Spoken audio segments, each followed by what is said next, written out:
صبح اول بیدار شدم، رفتم برای پلیس بلای 10 که یه کاری داشتم، قطعا بعدم براتون توضیح میدم.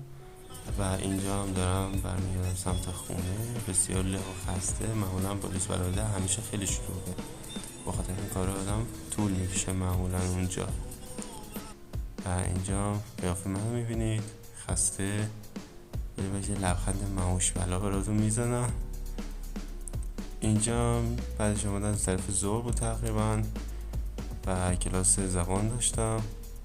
میدونی سفت و سخت مشغولم، سرما خورده بودن یکم و یه تیچر من گیر میدن با تو چرا همش دستمال دستته بینی تو میمالی اینا. بده من فکرم حساسیت هم یا سرما خوردم یه گیر داده بود برم، خلاص اذیت میکرد.